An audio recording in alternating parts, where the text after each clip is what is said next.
Hello and welcome. I'm your host, Elizibar. This is a dark interlude. I don't know if the A is really like strictly necessary because, if I'm honest, I didn't notice the A until just now. I just thought it was dark interlude, not a dark interlude. Hmm. Issue 1. Now, you might remember Fearscape. You remember that?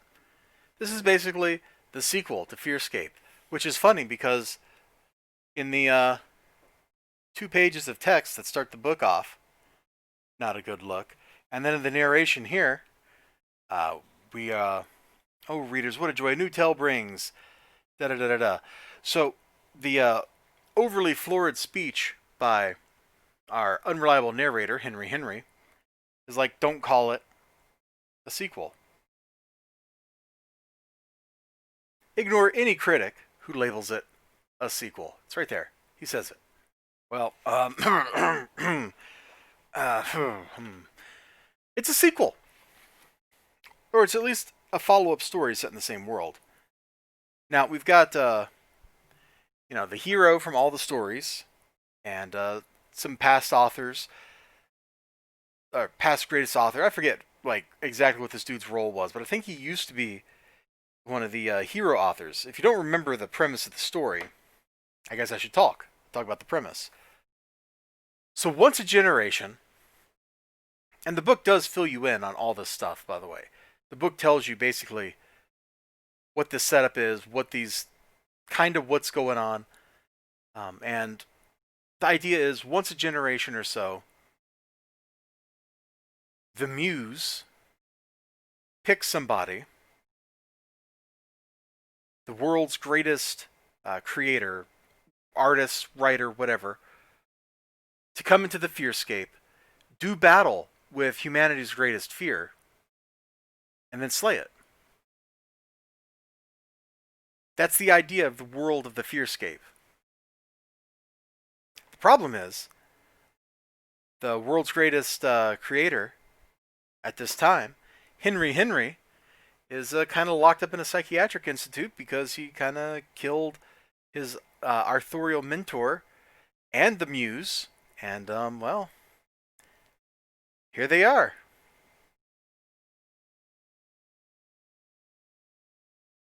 Yeah.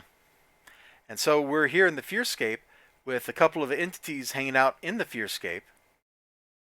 Boccaccio and then Petrarch, apparently he's rolling in. And they got or actually I guess Petrarch is the one that was already here, and then Boccaccio is the one who's rolling in. Anyway, it doesn't matter.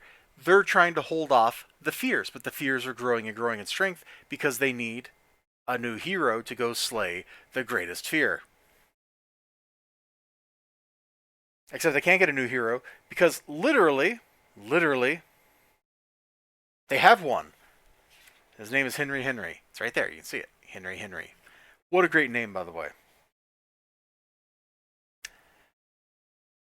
So we'll cut here. This is kind of like Henry's love interesty kind of character. She's the daughter of the man Henry killed. There he is in his younger days before he became an old man, who was a famous author, kind of writing some genre fiction, selling lots of books. There's his sister, which is her aunt. There's the Muse reincarnated. Previously, the Muse was a girl. Now the Muse is a boy. Whatever. And she's a painter.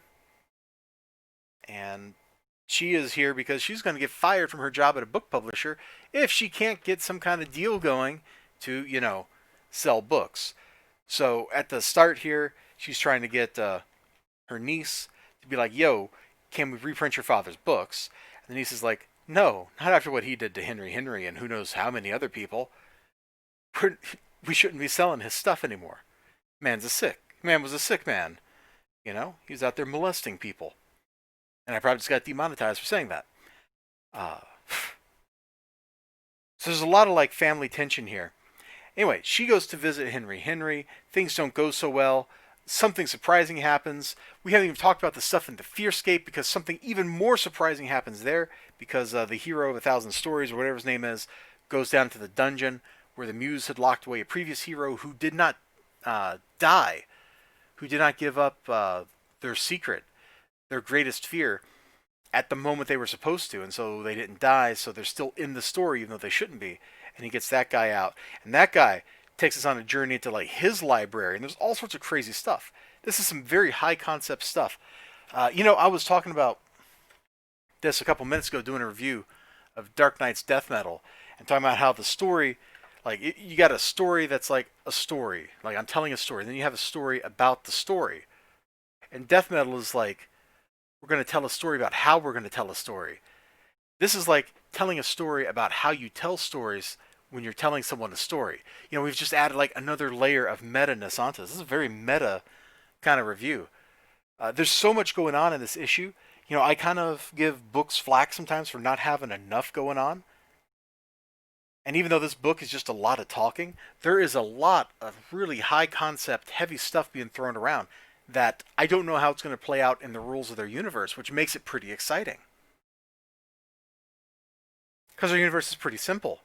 Like, it's supposed to follow a narrative story. This is the story about deviating from the narrative stories or playing with it. Whenever Henry is narrating something in the story, he's talking about talking about the story. He's an unreliable narrator. He's playing with the narrative. He's trying to play with you to throw you off from what's actually on the pages. So you'll get stuff that doesn't make a whole lot of sense from his narrative. His narration doesn't match up with what's going on in subtle ways. Things like that.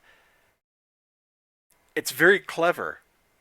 The book is very clever. The book thinks it's clever. The book knows it's clever. Let's be honest. The book is like, I'm clever, yo.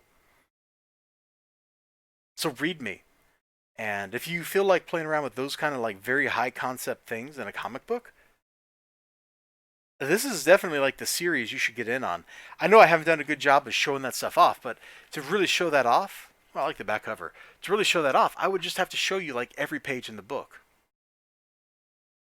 A loathsome sequel of sorts. That's definitely Henry writing on the back cover. He is florid, overwrought, uses too many words when he doesn't need to, and it's just his nature, man. Like a scorpion writing on a frog. He's got one nature, and it's going to happen. I really dug this. I dug the first miniseries a lot too. Maybe a little less. I dug the ending, but it was great stuff full of crazy ideas. This looks like it's going to be great stuff full of crazy ideas too. And I invite you to take a ride with me with this book and enjoy it. All right. You all take care of yourselves. You have a great day. Remember, like, comment, subscribe, all the good stuff. Sure, see you again next time. Till then, bye-bye.